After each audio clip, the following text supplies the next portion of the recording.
मैं BRS party की तरफ से इस बिल के खिलाफ में ठहरा हूं सर। चेयरमैन साहब, we heard the honorable minister when he gave the gist of the bill, और मुझे जहां तक समझ में आई उनके जिस्ट में, हम समझते हैं कि जितना भी मिनिस्टर साहब ने सभा में बताया, 75% of the content can be done through an administrative process. We don't really need a bill. Minister साहब आजकल इतना तकलीफ उठाए कि शायद आप इसमें से आधा तकलीफ आप देश में 4 अलग अलग प्रांतों में, साउथ में, ईस्ट में, वेस्ट में, नॉर्थ में, आप उधर के वक्फ बोर्ड के मेंबर्स को, उधर के जो स्टेक होल्डर्स है, आप उनको बुला के आप उनसे शायद एक छोटा सा मीटिंग करके बताना चाहिए था कि भाई वक्फ में ये चेंजेस की जरूरत है, आपको कंप्यूटराइजेशन की जरूरत है या नहीं तो फर्दर रिफॉर्म्स की जरूरत है, आपको कुछ सहायता चाहिए तो हम देने को तैयार है, एक्सपर्टाइज चाहिए, आपको इतने लाखों जमीन है मगर फायदा सिर्फ 100 करोड़ आ रही है, हमारे पास व्यापारी का एक्सपर्टाइज है, हम आपको दिला सकते हैं, तो उससे आपके ऊपर भरोसा आता सकता है सर। तो आपका बिल का कंटेंट ठीक लग रहा है मगर इंटेंट में जो है सो फर्क है। आज लोगों में यही चर्चा हो रही है सर, लाइक आई सेड, पहले से यही हो रहा है कि एक अच्छा फसाड क्रिएट किया गया कि भाई ये प्रोग्रेसिव बिल है, मगर हम समझते हैं कि ये फसाड के पीछे प्रोग्रेसिव नहीं मगर पोलराइजेशन की कोशिश हो रही है। So this is not what a secular India with look at sir. Sir, मैं कहना चाहता हूं, एक 20-25 साल पहले कॉम्पोजिट आंध्र प्रदेश के एक मुख्यमंत्री जी ने उनके डिपार्टमेंट्स के सर्वे कराए कि भाई कौन सा डिपार्टमेंट में करप्शन ज्यादा है। तो स्टार्टलिंग रेवोल्यूशन यह है कि 2 बड़े डिपार्टमेंट्स है, एक है इलेक्ट्रिसिटी और एक है एंडोमेंट्स। एंडोमेंट्स में मैक्सिमम करप्शन हो रहा है, तो एडमिनिस्ट्रेटिव रिफॉर्म्स लाए वहां, समझाए गए, और वहां कोई कलेक्टर हेड नहीं करता है, वहां एंडोमेंट्स डिपार्टमेंट, उनसे बड़े अधिकारी रहते हैं सर, उनसे बड़ा ऑफिसर रहता है, कमिश्नर रहता है एंडोमेंट्स डिपार्टमेंट का, फिर भी वहां पे करप्शन हो रहा है। और करप्शन क्या सिर्फ रिलीजियस इंस्टीट्यूशंस में है? करप्शन तो हर इंस्टीट्यूशन में हो रहा है, मगर आप एक फसाड क्रिएट किए। आहिस्ता आहिस्ता ये बात भी आ रही है कि भाई यूसीसी में क्या हो रहा है। यूसीसी का मतलब ये है कि भाई एक कौम वाले इतने बीवियां रख सकते, इतने बच्चे पैदा कर सकते, ये सब बोल रहे हैं। तो जब इंक्वायरी किया गया और डिपार्टमेंटली से जब इंफॉर्मेशन आ रहा है तो बोल रहे people are reforming, even the minorities are reforming, वो लोग में भी बदली आ रही है।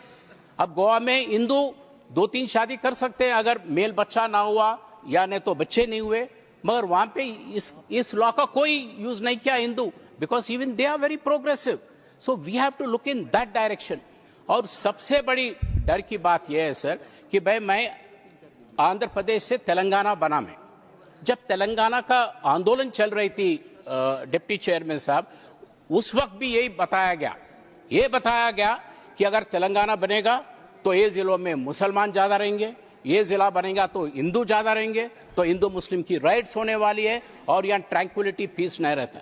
मगर आप देख चुके हैं कि तेलंगाना के आंदोलन में हिंदू मुसलमान सब केसीआर जी के लीडरशिप में एक साथ रहे, और आज तक 12 साल हुआ है, एक भी कम्युनल राइट नहीं हुआ। पीस एंड हार्मनी का एक अच्छा मिसाल है तेलंगाना राष्ट्र, ये बड़ी गर्व से आपके सामने रखना चाहता हूं।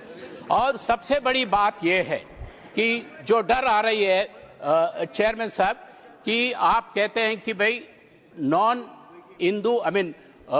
Non Muslim can not give वकफ।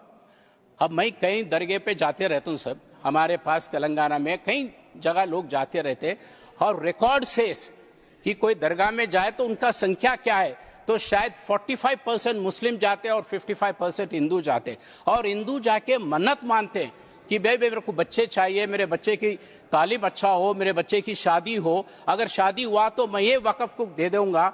अगर आप आज बिल लाए कि भाई non Muslim can not give that, और मैं जन्नत माना कि अगर मेरा बच्चा हुआ तो मैं जमीन देता हूं, तो आप what are you compelling me? You are gradually compelling people for conversion or you are compelling people not to go to a dargah. So this is not the right thing where we have the objection. हमने हाल में देखा है sir, बड़े बड़े लोग जाते हैं दरगाह में. The other day हम अदानी जी को देखे हैं,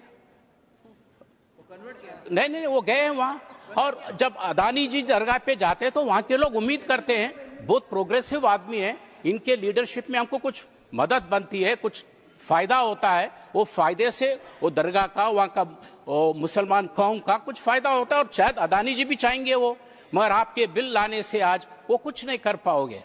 तो इसीलिए मेरा कहना यह है कि भाई don't get into this draconian bills which will hamper the fairness and the secular fabric of our country, sir.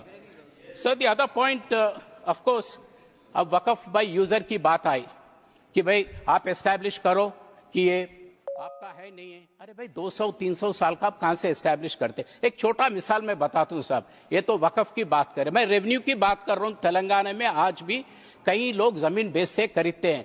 कुछ लोग तो ज़बानी करते हैं, कुछ लोग वो सादा बैनामा बोलते हैं, कागज पे लिख के देते हैं कि भाई जमीन आपका है, वो ले लेते हैं, उनके बच्चों का होता है. कभी ना कभी गवर्नमेंट एक रिफॉर्म्स लाती है, हमारे पास जैसा रिकॉर्ड ऑफ राइट्स, तो बोल दिए भाई कि ये सादा ये कागज को भी हम इज्जत करते हैं, we will legalise it and then the title is established. So these are the progressive things one needs to look at, sir. So like I said, contents are very good minister साहब, मगर शक है आपका intent पे. तो इसीलिए to create a secular and a better environment, we want you to withdraw the bill, because ये उम्मीद के नाम पे आप बिल ला रहे, मगर मैं समझता हूं a very flary, a very good secularism का शायद आप शहीद हो रहा है यहाँ पे.